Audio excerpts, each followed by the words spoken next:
Boa noite a todos os irmãos do Centro Espírita Caminhando para Jesus, para os internautas.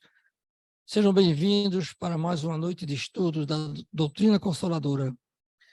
Hoje nós temos a grande satisfação de contar com o nosso irmão Júlio Galamba, da Casa dos Humildes, que vai nos trazer um tema da maior importância, que é Allan Kardec. É o codificador,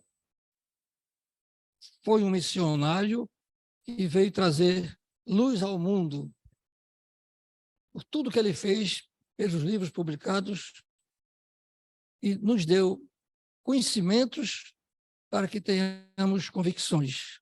Então, é uma noite jubilosa para nós, que ontem fez 166 anos do lançamento do Livro dos Espíritos. Bom, vamos nos elevar o pensamento a Deus, a espiritualidade amiga da casa, para que nos harmonizemos nesse momento que eu repito, jubiloso para todos nós, agradecendo ao Pai pela oportunidade de estarmos reunidos em nome de Jesus, para aprendermos cada vez mais e nos modificarmos nessa caminhada evolutiva. Rogamos ao Pai misericordioso luz e bênçãos para todos nós, encarnados e desencarnados, e para o mundo, onde haja contendas, dificuldades, dores, sofrimentos, que a luz divina ampare esses irmãos que tanto padecem. Em prece, passamos a palavra ao nosso irmão Júlio Galamba para nos trazer a sua mensagem. Muita paz. Obrigado. Boa noite a todos. É com imensa alegria que nós recebemos o convite para vir essa abençoada casa que nos acolhe a todos com muito carinho. Exatamente como Jesus disse, quando duas pessoas ou mais estiverem reunidas em meu nome, lá eu estarei. Com certeza ele passou bem cedo pela nossa casa, preparou o ambiente, deixou uma equipe espiritual que nos recebeu logo na entrada, nos acompanharam até o assento e desde então já estão trabalhando em torno de nós, retirando energias fruto dos nossos pensamentos muito inferiorizados e nos envolvendo com bênçãos amorosas, despertando em nós a fé e a esperança. Como disse nosso querido irmão, sou Júlio Galamba, trabalhador da Associação Espírita Casa dos Humildes, em Casa Forte, onde temos um abrigo de vovozinhas que no momento ainda não estão podendo receber visitas, né? Até se estabilizar esse problema dessa gripe. E o tema de hoje é de uma riqueza muito grande para nós espíritas e para aqueles simpatizantes e o que estão vindo pela primeira vez para terem uma ideia da seriedade que a doutrina espírita tem com aqueles que buscam uma casa onde estuda Jesus e Kardec. Então, nós vamos ver um pouco da vida do senhor Kardec e a missão dele, né? O Livro dos Espíritos é a base da nossa doutrina. Mas as coisas não acontecem assim por acaso, né?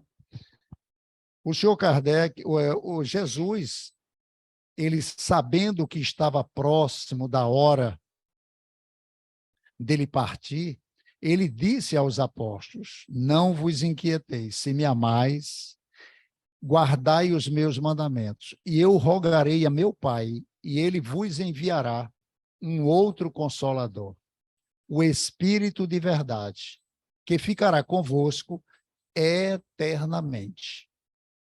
E aí a gente fica imaginando, dentro da nossa limitação espiritual, o que é que nós poderíamos receber de presente de alguém e ficar conosco por toda a eternidade. Somos espíritos imortais e temos a eternidade para viver. E isso vai ficar conosco. O que seria isso? Que objeto seria isso?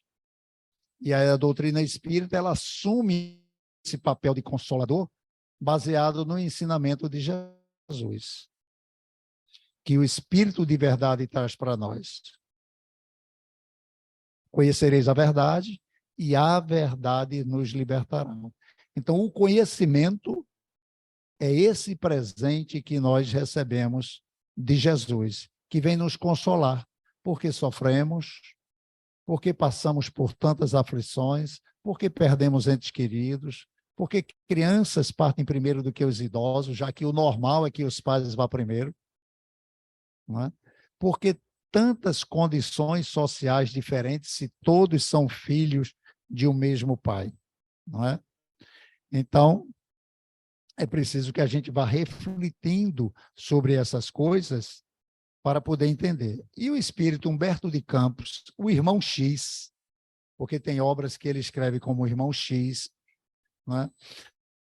No livro Cartas e Crônicas, ele fala da promessa de Jesus. Ela estava prestes a ser cumprida.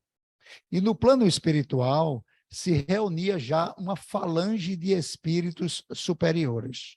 Entre eles, Sócrates, Joana d'Arc, Vicente de Paula, Platão, João Evangelista, Paulo de Tarso, Cáritas e tantos outros. Nessa reunião, de repente, entra um espírito extremamente iluminado. Era o espírito de verdade. E ele diz: meus irmãos, aproxima-se o momento sublime de levar à terra o cumprimento da promessa de Jesus. Mas eu preciso que um de vocês mergulhe na carne para receber intuitivamente, através dos médios, esse consolo, para colocar em livros, onde será espalhado por toda a humanidade e plantada no coração dos homens. A minha missão, com o auxílio de todos vocês, será estabelecer a verdade do cristianismo, que foi deturpado, e descortinar o véu das palavras de Jesus e levar outros ensinamentos. Então, a doutrina espírita, ela vem nos lembrar o que Jesus nos falou, tirar o véu das parábolas para que a gente entenda o espírito da letra e nos trazer outras informações a respeito das verdades espirituais. Então, é preciso que nós estejamos sempre muito atentos a cada informação que chega a nós. Então, um espírito que fazia parte dessa equipe de espíritos abnegados se propõe a fazer esse mergulho na carne. E no dia 3 de outubro de 1804, reencarna na cidade de León o menino Hippolyte Léon Denisard Rivaio. Esse garoto, filhos de pais protestantes, embora ele tenha sido educado no catolicismo, mas já com seus 10 anos ele discutia com os pais porque não existia apenas uma religião. Porque se era o mesmo Deus, o mesmo Jesus, por que pensamentos tão contraditórios? E o pai dele decide levar ele para Yverdun, aonde ele vai ser educado e orientado pelo senhor Pestalozzi. Ele precisava beber na fonte de um amor incondicional. Porque o senhor Pestalozzi, enquanto na época a palmatória educava, ele educava através do diálogo e do amor. Era um espírito diferenciado. E o senhor Hippolyte Léon Denisard, esse garoto, ele precisava beber nessa fonte logo nos primeiros anos da sua vida. A gente já percebe que não é um espírito qualquer. Ele fazia parte da falange de espíritos superiores de Jesus, um apóstolo do Cristo. Mas alguém tem que mergulhar na carne. Assim como Moisés teve que trazer a primeira revelação, Jesus teve, ele, o governador do planeta, mergulhar na carne para trazer a segunda revelação, e alguém tinha que vir receber a terceira revelação, a doutrina dos espíritos. Com 10 anos de idade, ele já tinha concluído o ensino fundamental, onde as crianças apenas lá naquela época, com 13, 14 anos, é que concluía. E o senhor Kardec ficava encantado com ele, não só pela facilidade de aprender os conhecimentos, como também de repassar para os que sabiam menos. Quando o senhor Pestalozzi precisava fazer viagens para implantar sistemas educacionais na França, o garoto Rivail, com 14 anos, assumia a direção do Instituto. Criava um problema para quem aqui é pedagogo, professora ou chefe de alguma repartição, criava um problema interno. Porque um garoto de 14 anos assumia a direção pedagógica da escola e o comando da disciplina e das orientações dos trabalhos. Tanto a confiança que ele passava para o senhor Pestalozzi. Então, o senhor Pestalozzi, ele acolhia crianças na rua para poder dar vida ao Instituto, para envolver as outras crianças, que era uma escola particular, com a caridade, com a necessidade, desenvolvendo virtudes nos outros alunos, e não apenas disciplinas teóricas, mas a vivência prática da caridade. Não era uma escola diferenciada, né? Então, estava nos planos da espiritualidade que o garoto Rivail bebesse nessa fonte logo no início da sua caminhada. Aos 18 anos, ele se forma, sim, o senhor Henri Pestalozzi, ele dizia: eu dividi o meu pão com os mendigos, vivi no meio deles como mendigo, para ensiná-los a viverem como homens. Essa é uma mensagem simples, parece mensagem de para-choque de caminhão. Mas dá para fazer um seminário de uns 3 dias. Claro que na mão de Haroldo Dutra, de Valdo Pereira Franco, na minha mão só daria 10 minutos mesmo. Né? Porque muitas vezes nós fugimos de trabalhos que a Casa Espírita nos convida, de uma campanha do quilo, de uma sopa, de uma visita ao hospital, de uma visita a um abrigo, uma creche, porque é muito chato. As crianças viradas, os idosos, né, cheirando a xixi, né, o pessoal na rua mal educado, você vai oferecer uma sopa, eles metem a mão logo, querendo mais do que o outro. Um entra na fila, pede a sopa, daqui a pouco ele está na fila de novo, e você sabe que ele já recebeu, mas ele está pedindo de novo, e nos falta paciência. Mas diferente o senhor Pestalozzi, não. Ele se envolveu para poder passar o que ele tinha de bom para o que eles achavam que tinham pouco.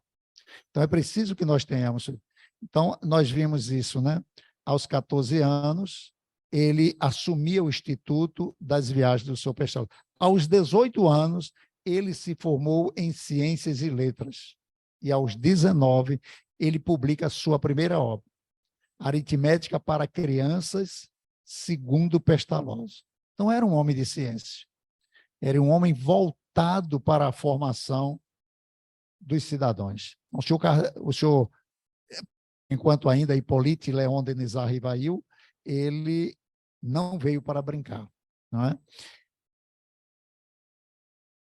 Criou o curso teórico e prático de aritmética, gramática francesa clássica, cursos ordinários de física, astronomia e fisiologia.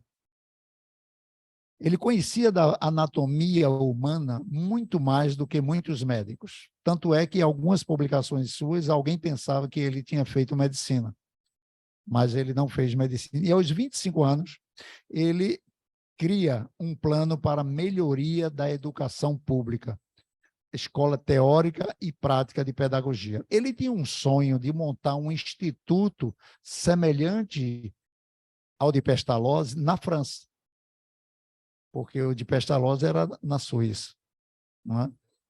Mas isso cria dificuldade. E ele retorna à França já como um pedagogo, aos seus 19 anos. E o respeito que ele tinha ao chegar pelas suas publicações, pelas suas palestras, enriquecia todo mundo, porque ele trazia a vertente também da caridade e a necessidade de que tudo que se for feito seja em benefício dos mais necessitados. Aos 27 anos, ele recebe um prêmio de honra ao mérito, por reconhecimento por todas as universidades, por esse sistema, qual o sistema de estudo mais em harmonia com as necessidades da época. Veja a preocupação dele. Não era de trazer mais uma disciplina, mas a qualidade do ensino, a qualidade do que se estava passando para a sociedade, para as crianças e para os jovens, né? Então, ele se tornou membro de várias sociedades eruditas, entre elas a Academia Real de Paris. E nessa academia, onde ele monta o primeiro estabelecimento dele, ele encontra a senhora, a madame Amélie Baudet, que será sua futura esposa, né? Que será a sua futura esposa, que foi o braço direito dele em todas as tarefas. Existia uma afinidade entre os dois, porque ela era pedagoga também. E tinha uma vocação muito grande para as artes e para a literatura. Então, os dois se encaixaram ali de uma maneira muito harmoniosa. Quando ele monta esse instituto, ele monta em parceria com um tio, porque ele precisava da parte financeira e ele tinha condições, não é?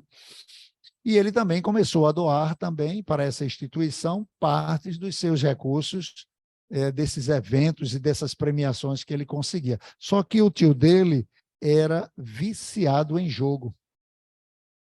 E numa dessas jogatinas, ele perdeu tudo e levou o instituto à falência.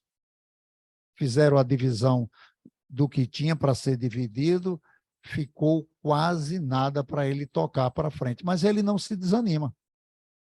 Ele começa a trabalhar como contador de 3 empresas e, à noite, ele trabalhava em formação de cursos pedagógicos para jovens carentes.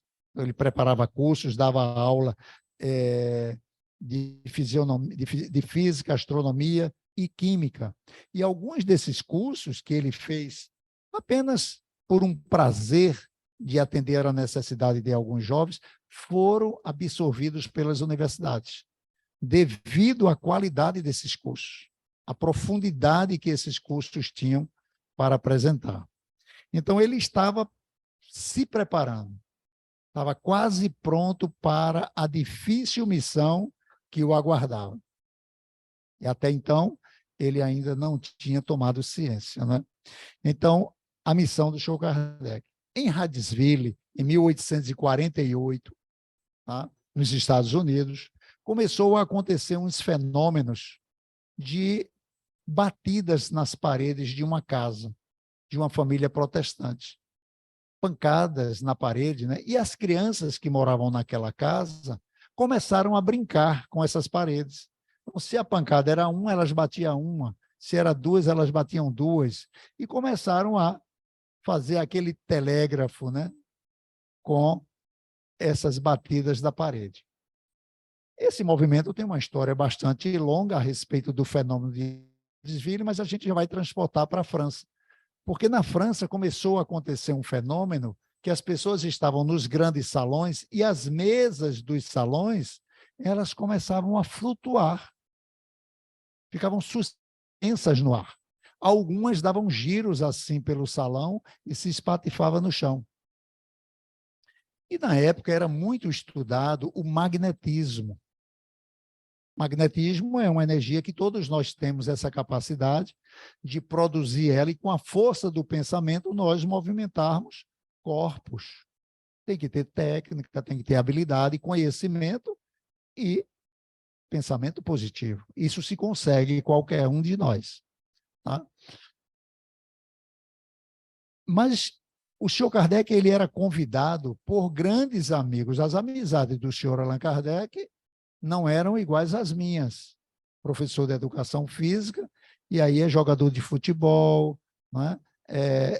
Professores de esportes, né? Era diferente, eram homens de ciência. Então, convidavam ele para ver esses fenômenos da mesa. E ele disse que não se interessava, porque é natural que o magnetismo produza esses fenômenos. Até que foi passado para ele que as mesas estavam respondendo perguntas. Elas ficavam de ponta cabeça, e se você perguntasse uma coisa, que ela respondesse o sim com uma batida no chão, e o não com 2 batidas. E assim as perguntas iam acontecendo, e as pessoas iam se divertindo. E criaram a ideia de fazer também o alfabeto cansativo. O A era uma batida, o B eram 2, o C eram 3, e assim sucessivamente. Então, para você formar uma palavra, demorava muito tempo. Em uma frase, mais desgastante ainda. Mas o senhor Allan Kardec, ele diz logo para os amigos dele: se me provarem que a mesa tem cérebro e nervos, cérebro para pensar e nervos para sentir, eu me interessarei. Mas aí ele tem o conhecimento do senhor Partier e da senhora Planemazon, que eram 2 pessoas realmente muito queridas de seu coração, que convidam para a casa deles. Lá, o fenômeno já não é das mesas girantes.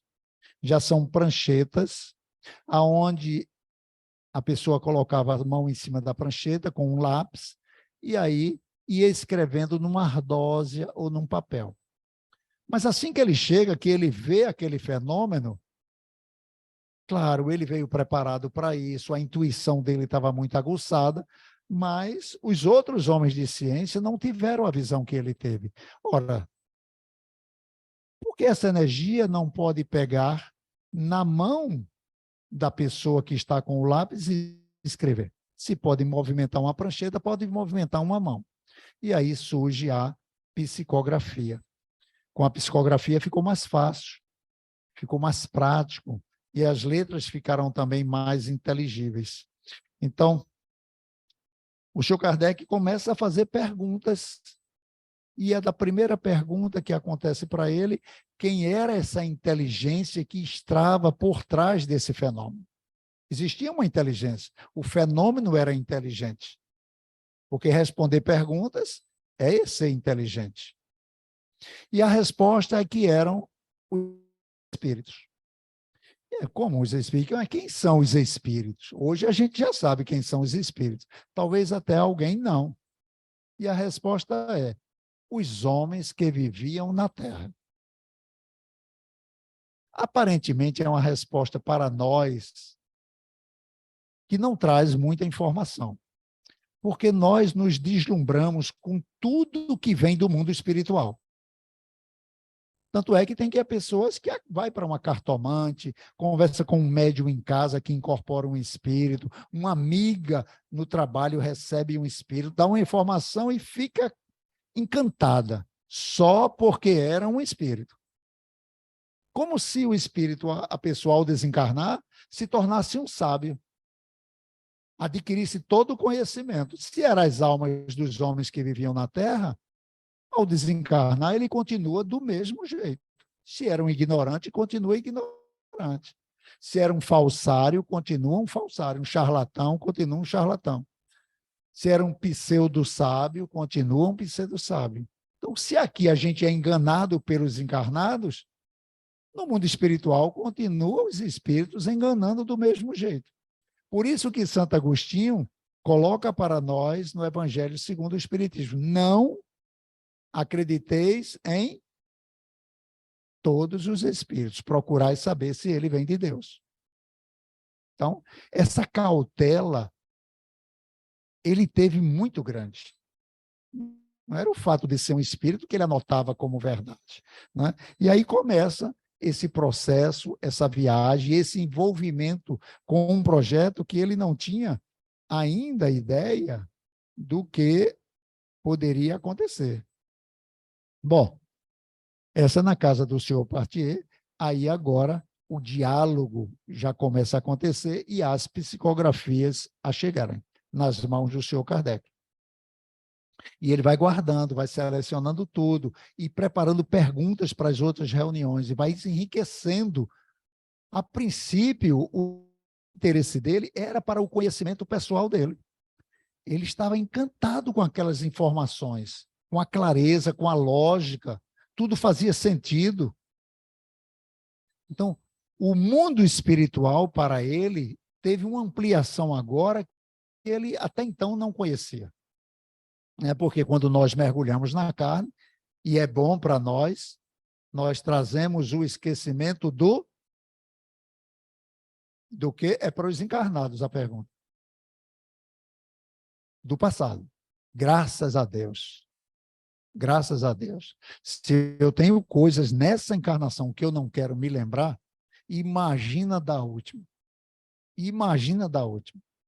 Né? Esquecimento do passado faz parte da misericórdia de Deus. Então, ele mergulhou também com o esquecimento do passado. Bom, feito essas perguntas, que ele viu que estava com uma quantidade de informações muito importante, com aquele espírito de Pestalozzi, para trazer benefício para todos e não só para ele, ele começa a pensar em publicar o livro. Né? Mas a obra não estava pronta. A obra não estava pronta. E ele publica, porque o momento era chegado, a espiritualidade intuiu ele, porque estava na hora da sociedade receber esse impacto e essa ação sobre esse mundo espiritual. Então, ele publica em 1857, que é quando nós, espíritas, né, comemoramos a chegada do Consolador prometido no planeta. Né? Surge a doutrina dos espíritos, com 501 perguntas. Mas o envolvimento do senhor Allan Kardec com essa equipe espiritual, porque o trabalho era um trabalho de Deus, não era um trabalho de Kardec, era um trabalho de Deus. Quando Moisés veio trazer a primeira revelação, ele veio para obedecer a um comando de Deus. Jesus veio e ele não cansava de dizer: eu nada posso sem a permissão de meu Pai. Então, o senhor Kardec, ele veio também com uma assessoria, que a gente viu a qualidade dos espíritos que vieram assessorar ele, além do espírito de verdade. Então, super intuído, conectado extremamente com a equipe espiritual. E certo dia ele estava trabalhando no livro dos espíritos, né, porque as reuniões com perguntas continuavam. E ele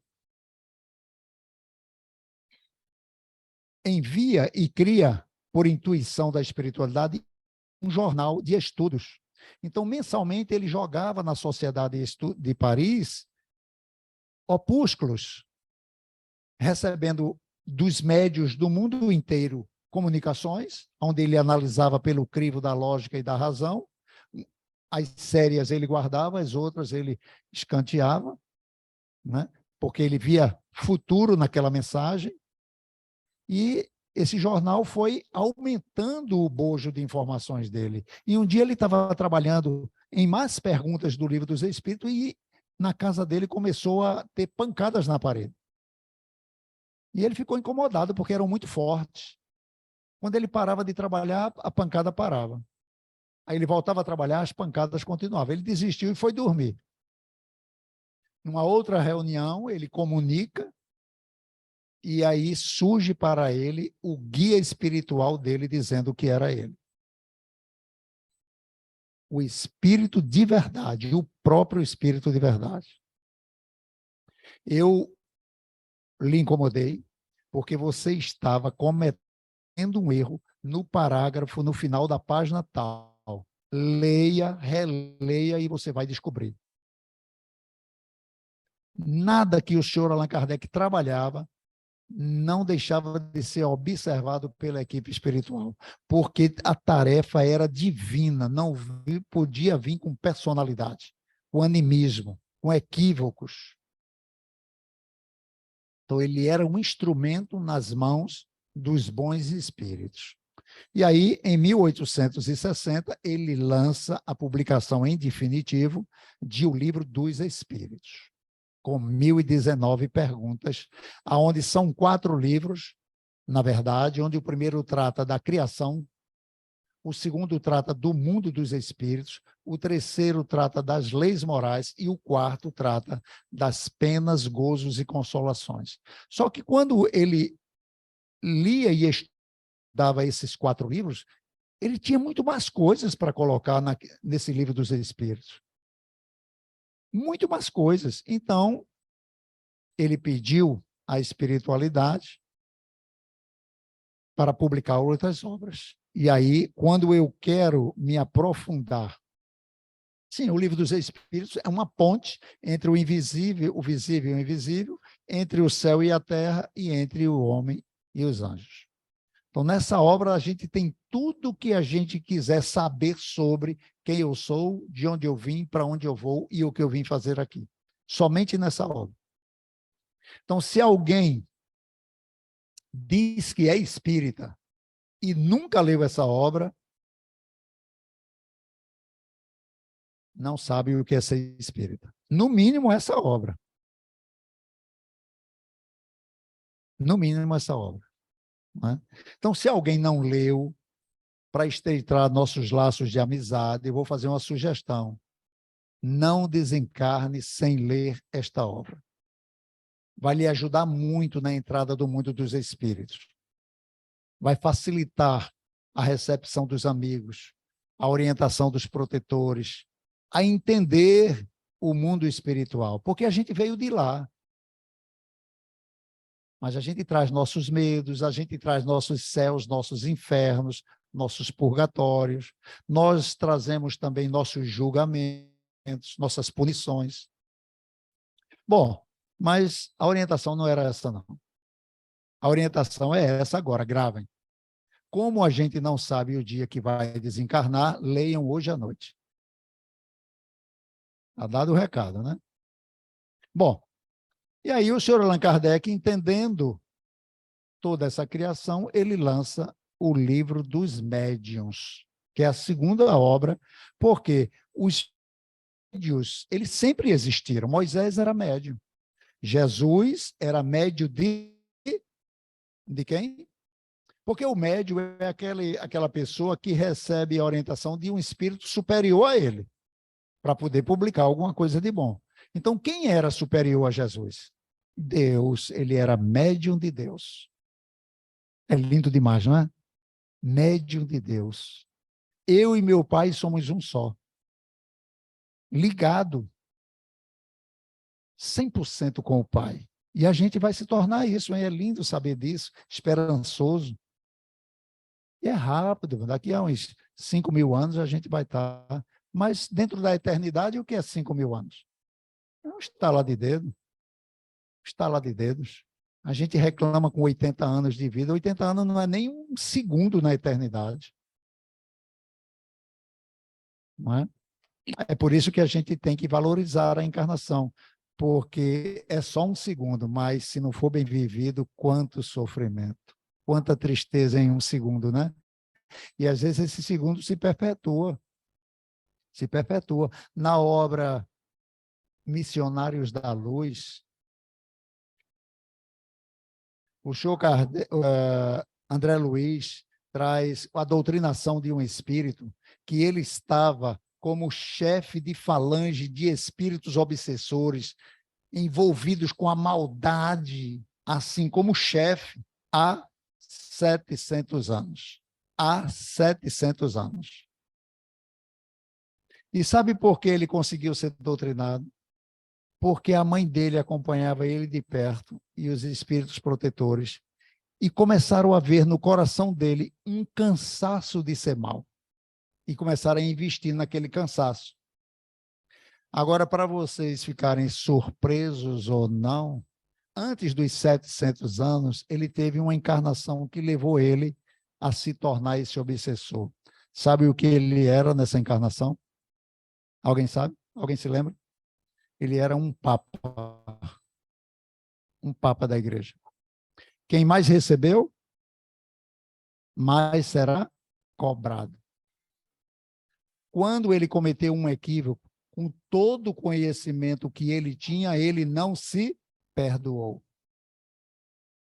Não julgueis para não ser tão severamente julgados, porque na medida que tu julgares, tu serás julgado pela tua própria consciência. O perdão é a maior loteria do mundo que alguém pode ter. Olha, se alguém sair daqui de hoje pensando em perdoar alguém, ganhou a encarnação. Ganhou a encarnação. Se alguém tiver mágoa, claro que aqui, pelos semblantes, ninguém tem mágoa nem tristeza de ninguém que a gente está vendo, né?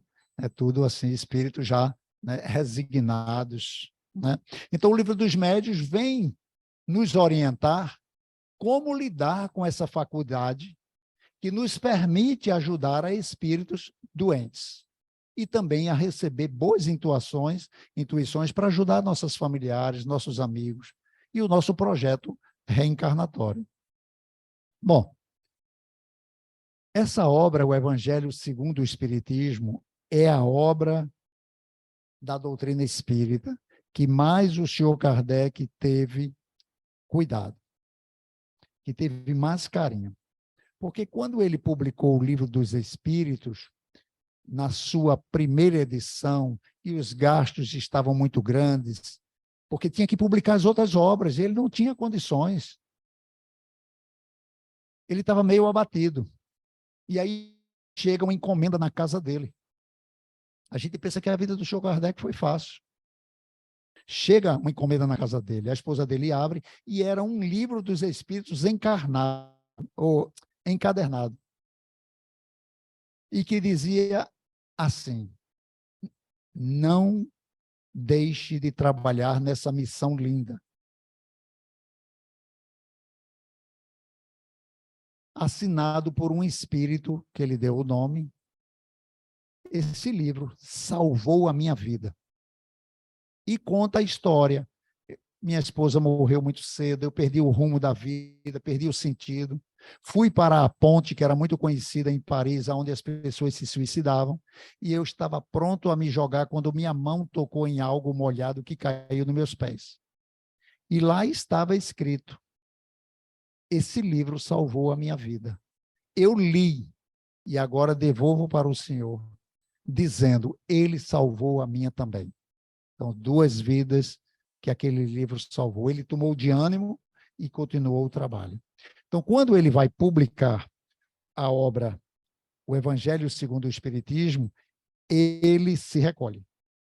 Se recolhe para um local onde ele não recebesse nenhuma influência de pessoas querendo conversar, trocar ideias, porque essa ia ser a obra da vida dele. A obra onde qual ele iria trazer o Evangelho de Jesus, que é a parte moral da nossa doutrina. De tudo que a gente lê na doutrina, o que mais a gente deve beber é o Evangelho de Jesus, porque ele é o caminho que nos leva a Deus. Às vezes a gente gosta muito das reuniões mediúnicas, de conversar com os espíritos, e se esquece do Evangelho de Jesus. O Evangelho de Jesus, para os que iniciam os seus estudos, tem um problema. Feito é o mesmo problema de implantar o Evangelho no lar. Quando a gente começa a descobrir as verdades espirituais, não é? Começa a ver aquela grandiosidade daquela obra, das verdades do Evangelho, a gente começa a enxergar o defeito dos outros. E quer aplicar o Evangelho de Jesus nos outros, na esposa, no marido, nos filhos, nos colegas de trabalho. Mas qualquer mensagem que a gente receber pelos meios de comunicação, na campanha do Quilo, é uma mensagem para você. O seu guia espiritual fez aquela mensagem chegar na sua mão para um momento que você está vivendo ou viverá, que vai ser muito útil. Então, sempre receber e aplicar em si. Se puder, dentro da orientação de São Francisco de Assis, divulgar essa mensagem para terceiros, se necessário, use palavras, que seja pelo exemplo, na transformação que aquela mensagem fez em você. Porque se eu leio uma mensagem, se eu leio o Evangelho de Jesus e ela não me modifica, por que eu vou passar para alguém? Por que eu vou passar para alguém? Como é que eu sei que ela é boa? Ela pode ser até bonita, né? Como é poética, é linda, ela ressoa, mas o Evangelho de Jesus não é isso. São remédios para a alma, né? São remédios para a alma. Então, o Evangelho, ele inicialmente, ele foi publicado como a imitação do Evangelho, mas ele recebeu algumas orientações dos amigos espirituais para mudar o nome, porque o Evangelho de Jesus nunca pode ser imitado. E colocou o Evangelho segundo o Espiritismo. Por que segundo o Espiritismo? Tem alguma diferença para a Bíblia, esse Evangelho? Tem? É Mateus, Marcos, é João e é Lucas. A única diferença é que os Espíritos comentam sobre as parábolas de Jesus, tiram o véu do Espírito. Então, aquilo que era incompreensível passa a ser mais clareza. Por isso que é gostoso de ler o Evangelho. A gente falou da dificuldade de implantação do Evangelho no lar, que é fundamental. Quem ainda não faz o Evangelho no lar regularmente, peça ajuda aos trabalhadores da casa, que vão lhe orientar como é que se faz. Mas Joana de Ângeles, através do nosso querido Divaldo, ela disse que um Evangelho no lar só estará plenamente implantado, que significa a árvore já tem raízes profundas e já está dando bons frutos depois de 10 anos ininterruptos da sua prática. Depois de 10 anos ininterruptos da sua prática. Um dia por semana, na mesma hora, no mesmo horário. Tudo bem que nesse intervalo de 10 anos você pode mudar o dia e a hora, por uma necessidade de trabalho ou para poder reunir o maior número de pessoas, que eu não faço mais isso. Meu evangelho já foi na quinta, mas a filha não podia, eu botei no domingo, ela nunca veio. Ele quer saber de uma coisa, vai ser no domingo, depois da minha live que eu faço todo domingo há 3 anos, às 18h10, e aí depois eu vou jantar e depois o evangelho no lar. Mas os primeiros 10 anos do evangelho no lar, ele tem também um problema. Eu não sei se aconteceu com vocês, mas os primeiros 5 anos, quando a gente lê uma mensagem, tá vendo? Aí, tá vendo o que eu falei de manhã para você? Olha aqui o evangelho dizendo agora que você está todo errado. A gente aponta o defeito da mulher, do marido, do filho. A gente não aplica na gente. E quando vai fazer um comentário, vamos fazer um comentário sobre imoralidade. A mensagem está falando de falsos profetas da erradicidade. Aí eu começo a falar dos políticos. A mensagem não é para eles, é para mim. Se fosse para eles, eles teriam que estar presentes. É para mim. Eu é que tenho que não ser um falso profeta. Quem quiser que ser, que se vire com Deus, se resolva com ele. Não tenho nada a ver com eles. Eu estava conversando com o amigo Luiz ainda agora. Pessoal, gravem essa mensagem, é muito importante.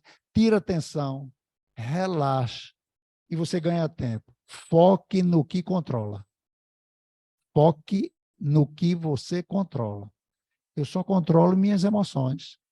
Eu só controlo meus sentimentos. Eu só controlo os meus ideais. Nem da minha mulher, nem do meu filho, nem de mais ninguém. Então, cada um viva como quiser fazer. Só não pode reclamar. Só não pode reclamar.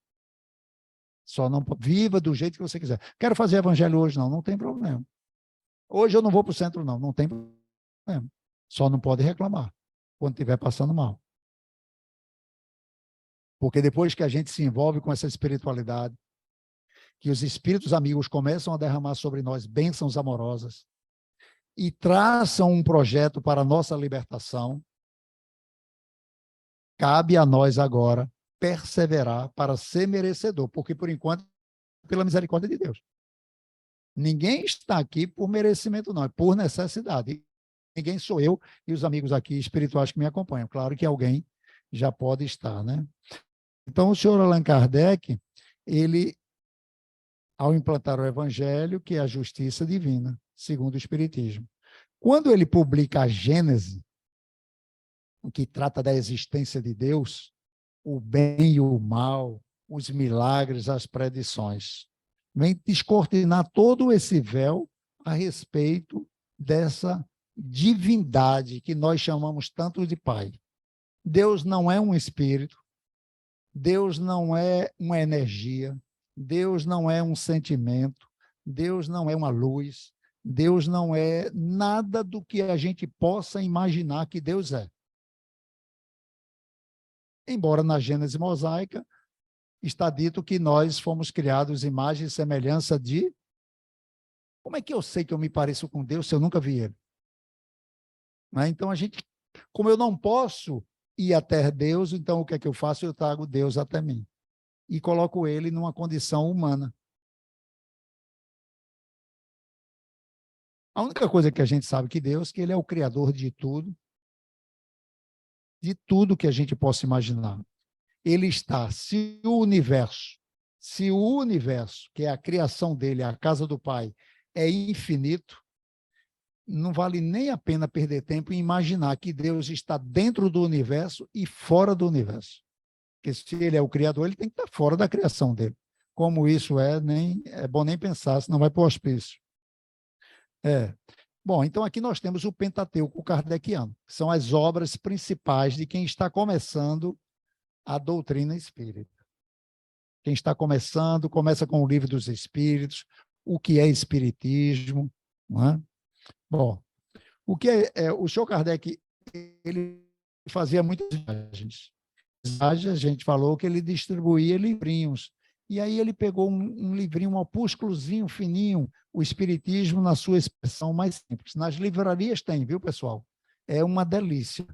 Explicando passo a passo, com muita clareza, com muita simplicidade, linguagem, como diz o livro, bem simples. Então, quem não adquiriu esse livro, vai lhe ajudar a entender mais do Espiritismo e também a passar informações para quem bate na sua porta pedindo orientação. Tá? Os efeitos do Espiritismo, ele traz paz para as famílias, transformação de pessoas coléricas em pessoas brandas, o impedimento de suicídio e a destruição das ideias materialistas. É muito importante essa mensagem para que nós entendamos que nós somos espíritos. Nós não somos um corpo, nós temos um corpo, nós não temos um espírito. Eu tenho um espírito, o meu espírito, o seu espírito não, é você mesmo que está falando. Então, pensar como espírito é pensar como um projeto mais amplo, um projeto eterno, grandioso, que é desenvolvido pela moral e pelo intelectual. Criar as duas asas para a gente voar até Deus. A asa da moral, que é fazer aos outros o que eu gostaria que me fosse feito. E a área do intelectual, que é conhecimento de como se faz essas coisas e como as coisas se processam. Bom, esse livro que é Espiritismo, ele traz um resumo do Livro dos Médiuns, do Livro dos Espíritos e uma biografia do senhor Kardec. É uma delícia ler esse livro. Ele faz uma crítica, né? Um diálogo com um crítico, um cético e com um padre. Ele cria 3 personagens e faz perguntas e recebe um debate com esses 3, né? À luz da doutrina espírita. Né? E aí a gente vai para obras póstumas. O nome já diz, é uma obra publicada após o desencarne do senhor Allan Kardec, que no começo ele vai trazendo uma biografia do codificador e um discurso que foi feito no túmulo dele por Camille Flammarion, né? Quando do seu sepultamento. No dia 31 de março de 1869, houve uma ruptura de um aneurisma, né? E aí, aos 65 anos, ele volta para a pátria espiritual, deixando a obra pronta. Né? A senhora Marli Boudet é quem começou a dar continuidade na venda dos livros, na publicação dos livros, na organização da Sociedade Espírita de Paris. Encontram filhos, embora estão os pesquisadores estão recebendo o manuscrito do senhor Allan Kardec com coisas assim que vão publicar os livros, mas aprofundando o que foi feito. Porque a doutrina espírita ela não é uma obra acabada. Tudo que é do bem, do belo e do bom, tudo que é descoberto como verdade faz parte da doutrina espírita.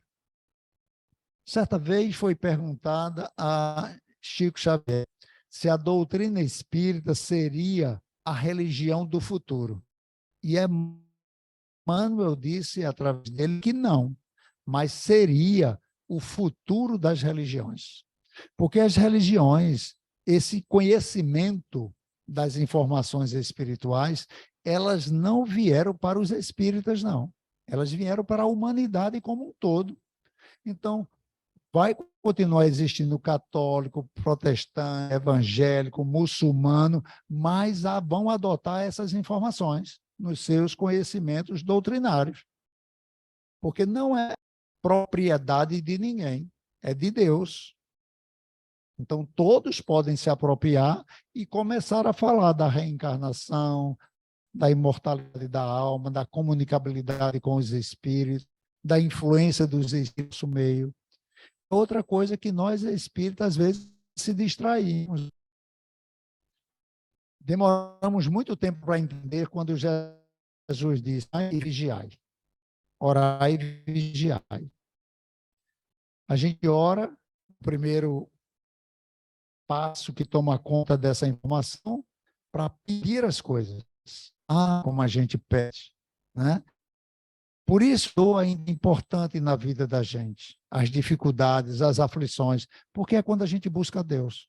Quem tiver no bem bom, nem aparece. Casa de praia, passeio, viagem, shopping, amigos, comemorações. É do nosso nível mesmo, não tem nada de errado com relação a isso, exceto quando eu conheci a verdade.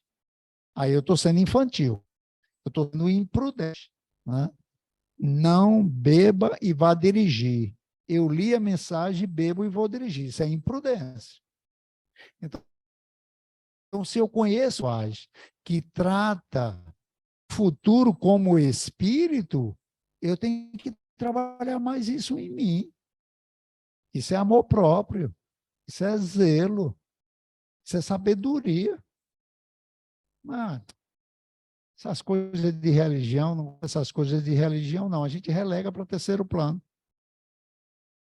Mas lá na frente vem a nossa mensageira dor e nos chama a atenção e a gente volta a fazer tratamento, procurar uma consulta, procurar orientação, mas muitas vezes a gente chega muito tarde. A doença, o corpo não aguenta mais de tanta energia, de tanto tóxico. Então, o orar é a gente abrir a boca para Deus, para agradecer pela vida, agradecer pela família do jeito que ela é. Deus não erra de endereço. Nós reencarnamos no lugar certo, com as pessoas certas.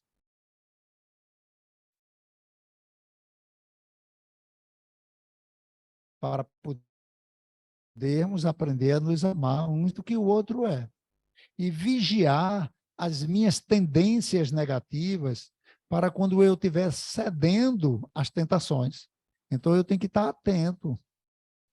Poxa, teve a ver um pensamento agora na minha cabeça e não, isso não condiz com a minha situação de homem casado, de mulher casada, de professor, de homem da sociedade, não combina. Então, eu pedir forças a Deus que está me faltando para não ceder a essa má influência. Porque o senhor Kardec, quando ele percebeu nós estamos cercados por espíritos, assim como os peixes estão cercados pelas águas do oceano, a primeira preocupação é dizer, essa aproximação tem alguma influência na nossa vida? Muito mais do que possas imaginar. De ordinário, são eles quem vos comandam. Então, todo pensamento nosso, todo desejo nosso e toda vontade nossa tem um pensamento aliado a ele, de um espírito desencarnado. Então, o meu vigiar é: o que é que eu vou fazer com essa ideia? Ela é boa para mim ou ela é boa para todos? Porque ideias egoístas trazem sofrimento. Trazem sofrimento. Não aguento mais, olhe, eu não aguento mais a minha família. É perturbação, é discussão, é briga. E não adianta, eu já fiz de tudo. Será que fez de tudo? Será que fez de tudo? A gente pode até ter feito de tudo, só não deu exemplo. Se eu quero uma coisa, eu tenho que fazer, mostrar como é. Se os outros não estão fazendo, eu tenho que continuar fazendo. Será que Deus vai desistir da gente? Será que Jesus vai desistir da gente porque a gente não está praticando as orientações dele? Então, por que é que eu vou desistir de ser bom dentro da minha casa? De ser caridoso, paciente, tolerante, compreensivo? Cada um está na sua expiação, na sua experiência evolutiva. E eu estou ali naquele meio. E aí, em desdobramento da noite de sono, porque o espírito não dorme, eu quero ir para nosso lar estudar. Primeiro, adquira o merecimento de ir para esses lugares, porque lá só vão espíritos trabalhar se já são amorosos, compreensivos e tolerantes. E é dentro de casa que eu desenvolvo essas virtudes. Bom, na doutrina espírita, basicamente, claro que existem mais coisas, nós estudamos esses postulados: a existência de Deus, a imortalidade do espírito, a pluralidade das existências, a comunicabilidade entre os encarnados e desencarnados, a pluralidade dos mundos habitados, e que Jesus é o nosso modelo e guia. Fora da caridade, não há salvação. Espíritas, amai-vos. Eis o primeiro mandamento, instruí-vos. Eis o segundo. Eis que, além do túmulo, em que acreditáveis o nada, vozes vêm clamar-vos. Irmãos, nada perece. Jesus Cristo é o vencedor do mal. Sede os vencedores da impiedade. Porque a doutrina espírita é uma luz gloriosa, divina e forte, que clareia por toda a vida, ilumina além da morte. É uma fonte generosa de compreensão compassiva, derramando por toda parte o conforto da água viva. Se buscas o espiritismo, norteia-te em tua luz, porque o espiritismo é a escola, mas o mestre amado é Jesus. Eu agradeço o carinho de vocês, as vibrações. Continuemos orando um pelos outros, para que a gente possa, né, durante o nosso desdobramento de sono, quando se encontrar, nos unirmos para buscar Jesus e trabalhar para Jesus. Muita paz. Obrigado, Júlio, por essa viagem pela vida do codificador da doutrina, e nos trouxe, descortinou horizontes de luz. E você falou bem, orar e vigiar. Eu me lembrei de que, quando formos orar, vamos agradecer a Deus o privilégio, nessa encarnação, de nós conhecermos a doutrina espírita, que nos traz esclarecimentos, nos traz o discernimento, nos leva à convicção de que estamos aqui para melhorar, para evoluir. E assim, eu pedi ao nosso irmão para que faça a prece de encerramento. Vamos elevar o pensamento a Deus, mentalizando a figura amiga de nosso mestre amado Jesus. Jesus querido, mestre amado, nosso irmão maior, é em teu nome, Senhor, em nome de Deus, nosso Pai amado, que agradecemos a oportunidade, Senhor, de estarmos nessa casa de oração e de trabalho, envolvidos pelas tuas bênçãos amorosas. Permita, Senhor, que os espíritos amigos possam eles, através dos nossos familiares e amigos que têm a permissão de estar junto a nós. Nos inspirar na prática do amor incondicional, levando a todos aqueles que baterem na nossa porta o teu evangelho libertador. Que essas bênçãos amorosas, Senhor, possam nos acompanhar até os nossos lares, se espalhar por todo o planeta em busca dos aflitos e sobrecarregados.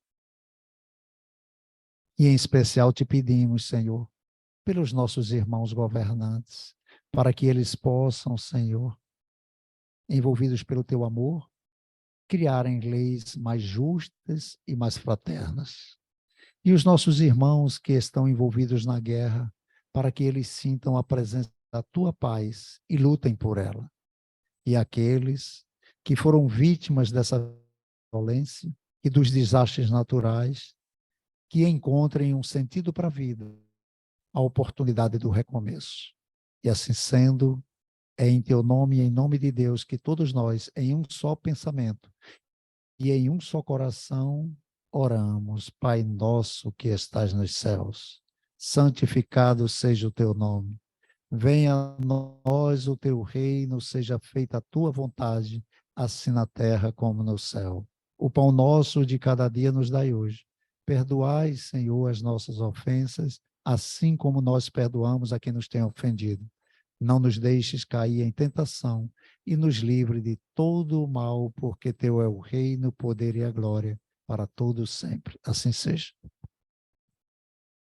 Bom, meus irmãos, concluindo os trabalhos da primeira fase, mantenham-se harmonizados para o passe. E que Jesus habite em nossos corações, agora e sempre. Boa noite.